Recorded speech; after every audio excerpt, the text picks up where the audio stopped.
كتعاني من الكحة أو السعال الحاد، الحمى الشديدة أو العطس. وصفة اللي كتطلبوا مني بزاف نظرا لهذا الجو المتقلب. وصفة مجربة 100% لمدة 3 أيام كتخلصوا نهائيا من هذه المشاكل. ما تحتاجوش نهائيا تشربوا أي دواء أو لا تشريوه من الصيدليات. هناو نهائيا من هذه الناحية. وصفة بمكونات طبيعية في متناول الجميع. فإلى عندك ألم في الصدر وضيق في التنفس ارتفاع درجة الحرارة، فهذه هي الوصفة. من بعد ما مشى ليا الذوق ومشى ليا الشم وكانوا عندي واحد الآلام حادة في الجسم ديالي، إلا كانوا عندك هاد الأعراض ديري هاد السيرو وتفكريني. إلا كان عندك ألم في الحلق، ألم في الرأس، ألم في الجسم كامل، الدوخة، الكحة، ضيق في التنفس، فحتى الناس اللي عندهم المناعه ديالهم ضعيفه بزاف، فما عليك اختي غير بهاد الوصفه. وان شاء الله بغيتكم كاملين توصلوا هاد الفيديو لاكثر واكبر عدد من اللايكات باش يوصل لعدد كبير ديال الناس وكل شيء يستافد، ولنا الاجر كاملين ان شاء الله، ويا ربي شافي الجميع. فخليكم مع الفيديو كامل من الاول حتى الاخير هكا باش تشوفوا طريقه الاستعمال وطريقه التحضير. بقوا معايا على بركه الله. غادي نبداو الوصفه ديال اليوم. كيف ما غادي تلاحظوا معايا الفيديو ديال اليوم، كيف ما كتشوفوا المكون اللي غادي نستعمل فيه اللي هو البابونج. فالبابونج كيف ما كنعرفوا فهو غني عن التعريف. البابونج اولا كيف ما كنقولوا له زهره البابونج. الناس اللي عندهم هكا اسماء اخرى اللي كيقولوا البابونج اولا في الدول العربيه، فيمكن لهم عفوا يمكن لهم يخليوا لي هكا الاسماء ديالو في التعليق باش هكا كل شيء يستافد يتعرف على الاسم ديالو في الدول العربيه. بالنسبه للناس اللي ما غاديش يعرفوا الاسم ديالو اللي هو البابونج، كيف ما كنعرفوا هنايا البابونج فهو رائع للكحة أو للسعال. وحنايا كيف ما كتعرفوا أننا مقبلين على فصل الشتاء، فهاد البابونج هذا غادي نتخلصوا من خلاله من الكحة أو السعال في التنفس وارتفاع درجة الحرارة أيضا.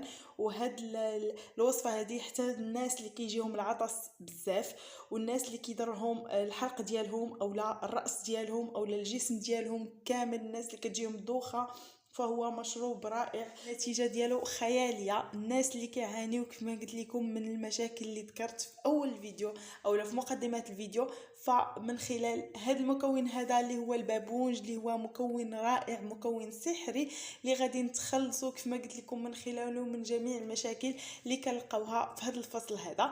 فدابا مباشره غادي ندوز وغادي ندير معكم الوصفه. معايا خديت واحد الكاسرونه وغادي ناخذ واحد الكميه من البابونج تكون تقريبا ملعقه كبيره. هاد الملعقه هذه ضروري ما نغسلوا البابونج جيدا حيت فيه التراب، يعني كيكون فيه الغبار والتراب وكيكون فيه حتى واحد الحشرات اللي ما كنقدروش نشوفوهم، يعني غادي نغسلوه جيدا ونرجع معكم.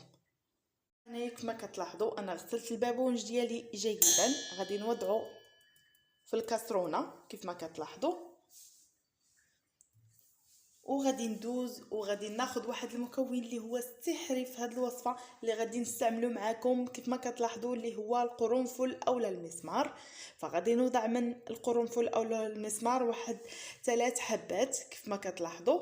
الناس اللي ما عندهمش القرنفل اولا المسمار على هذا الشكل هذا اللي عندهم مدقوق اولا مطحون فيمكن له يستعملوا في اخر الفيديو. انا غادي نقول لكم الطريقه كيفاش تستعملوه، ما تستعملوش وهو مدقوق او مطحون في هذه المرحله هذه. حتى الا كان عندكم على هذا الشكل هذا ووضعوه في هذه المرحله الاولى. وغادي ندوز ايضا وغادي نوضع معكم القرفه اولا الدارسين. القرفه اولا الدارسين فهو غني عن تعريف او لا فهي غنيه عن تعريف عفوا. وهي بالنسبه للناس ايضا اللي عندهم القرفه اولا الدارسين هكا اعواد اولا ما مدقوقه ما مطحونه فيستعملها في هذه الوصفه. غادي ندير منها واحد الكميه ايضا. واذا كانت عندكم مدقوقه عفوا اولا مطحونه فاستعملوها كيف ما غادي نوريكم في اخر الفيديو. وغير تبعوا معايا الفيديو والطريقه اللي هي جد سهله بمكونات بسيطه مكونات اقتصاديه جدا، وغادي تحصلوا من خلالها على واحد النتيجه رائعه. الناس اللي كيعانيو من هاد المشاكل ديال الربو او السعال او لا المشاكل اللي كتكون يعني كتاثر على الجهاز التنفسي. هنا كيف ما كتلاحظوا من بعد ما وضعت المكونات ديالي في هاد الكاسرونه هذه، فغادي نوضع دابا مباشره الكاس ممتلئ من الماء على هذا الشكل هذا، وغادي نديرو فوق نار متوسطه، ما تكونش مهيله وفي نفس الوقت ما تكونش مجهده. دابا غادي نخليه على عافيه كيف ما قلت لكم متوسطه، وغادي نغطي عليه باش ما يمشيولناش المنافع ديالو اولا المزايا ديالو في البخار اولا زيوت طياره في البخار. ورجع معكم المرحله هذه غادي ناخذوا الحامض اولا الليمون. هنا عندي حامض اصفر اولا ليمون اصفر وليمون اخضر. بالنسبه لهذه المرحله هذه الا توفر عندكم اي حامض ناي فيمكن لكم ديروه. انا غادي نستعمل هذا الحامض هذا الاخضر، فعنده واحد القوه واحد الجهد زوين اللي من خلاله كي نحصلوا على واحد النتيجه اللي هي سريعه بزاف. فهذا الحامض الاصفر اولا الاخضر عفوا فهو عنده واحد النتيجه خياليه وكيعطينا واحد القوه في الوصفه. وحتى هذا الحامض الاصفر غير انا كيف ما قلت لكم كنفضل الحامض الاخضر اولا الليمون الاخضر. هنا غادي ناخذ واحد النصف وغادي نزولوا القلب ديال هذا الليمون اولا الحامض على هذا الشكل هذا.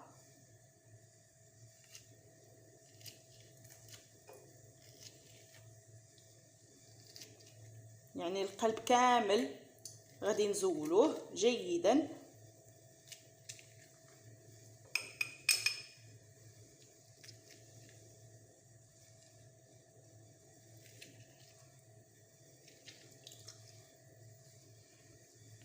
فهاد الوصفه ايضا كتحيد لنا حتى السموم من الجسم ديالنا، كتنقي لنا الجسم ديالنا من السموم كيف ما كتلاحظوا. فكنحصلوا على لب ديال الحامض اولا الليمون مباشره. من بعد ما غلى ليا الخليط ديالي فغادي نصفيه، غادي نوضعه على هاد الحامض اولا الليمون على هاد الشكل هذا كيف ما كتلاحظوا معايا. وكيف ما سبق ليا وقلت لكم فهاد المكونات هادو الا كانوا عندكم مطحونين فيمكن لكم انكم تستعملوهم مطحونين. تاخذوا تقريبا واحد راس ملعقه ديال القرنفل اولا المسمار، وتاخذوا ايضا راس ملعقه ديال القرفه اولا الدارسين وتضيفوها في هذه المرحله الاخيره. يعني تاخذوهم وتضيفوا منهم واحد راس ملعقه وتخلطوا جيدا على هذا الشكل هذا ملي تضيفوهم كاخر مرحله. اذا كانوا عندكم هكا كيف ما قلت لكم كيف ما انا عندنا هكا مكونات اللي ما مطحونه ما مدقوقه فضفتها في الاول باش كتطلق لينا المزايا ديالها وكتعطينا نتيجه احسن. حيت الا جيت وضفتها هكا قطع فوق هذا الماء هذا اولا هذا المحلول عفوا فما غادي تعطينا حتى شي نتيجه، بالعكس. فكل ما استعملناها هكا يعني مطحونه في هذه المكونات فكتعطينا نتيجه من احسن اننا نضيفوها في مع الخليط وهو كيطبخ لينا. هذه هي الوصفه كيف ما كتلاحظوا وصفه سهله طبيعيه 100%، نتيجتها رائعه مباشره. وكتاخذوا هذا المحلول هذا.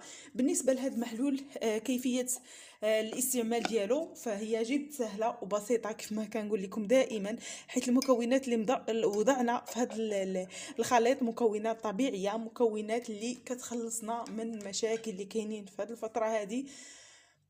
ما نقولش لكم النتيجه اللي غادي تحصلوا عليها، غادي تحسوا ملي غادي تشربوه يعني غادي تحسوا بالجسم ديالكم فيه واحد التعرق.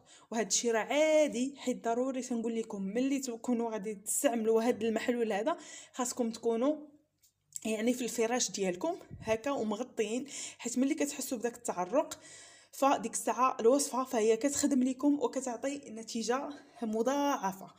هنا بالنسبه للوصفه ديالي كيف ما قلت لكم غادي تمشيو للفراش ديالكم وغادي تغطاو بطبيعه الحال وغادي تشربوا هذا الكاس هذا اللي حضرت معكم وغادي تبقاو مغطيين.